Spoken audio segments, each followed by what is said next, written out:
Okay, let's try this new video audio format for the breakdown of Botanica. We're gonna do this lady with the whale mushroom today. It consists of three parts. It's the stem, the whale, and the cap. So let's go one by one.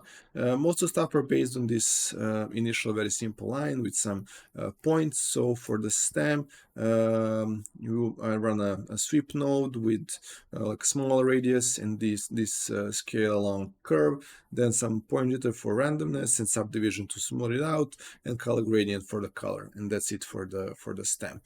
For the whale, I start with the same line, but a sweep node with a way bigger radius and this scale along curve.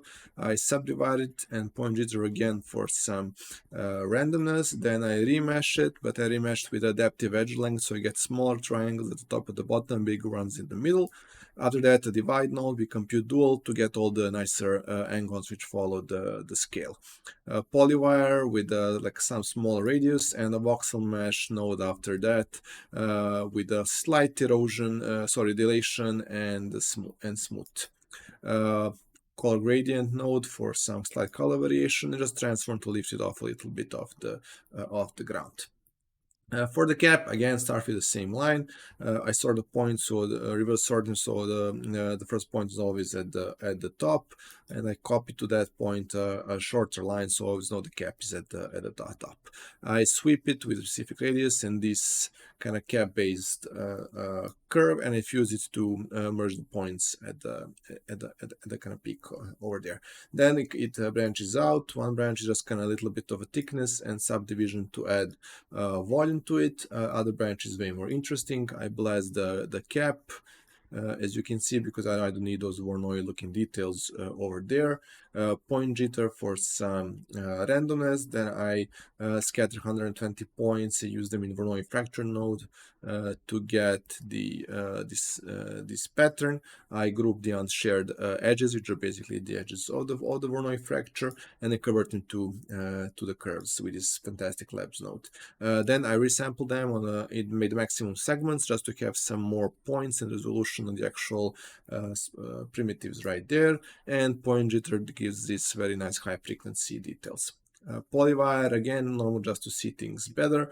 I merge it together with the left side of the branch to build a cap, and I voxel mesh it with a specific bit higher resolution, bit dilations, two smoothing iterations, and what is most important with the projection back to the original. As you can see, kind of brings back the sharpness of the details if you project it back. So the mesh is done. Now we need to build the color. First, I measured the per point curvature, as you can see here. I blur that attribute a little bit, and I also compute the range and remap it from 0 to 1, which you can also basically do in the same in the actual node itself. Then I use a curvature attribute to kind of color this gradient to get the darkest color in the crevices. I blur that as well. On the left hand side, I just create a noise parameter on the points and color that noise to get the high frequency color details, and I multiply those two colors together to get this kind of base color. On top of that, I build normal zone points, and I actually add a little bit of displacement along normals for the very bright points. As you can see here, a very simple technique that you can see just to add some nice high frequency details to the mesh itself, not just the texture. So I go back to the initial Voronoi splines with Polywire.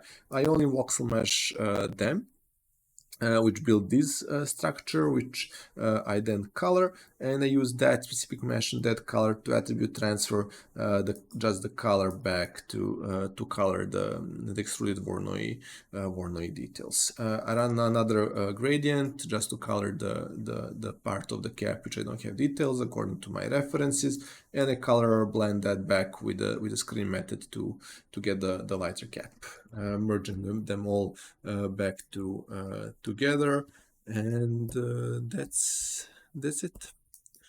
Mushroom done. Enjoy, have fun.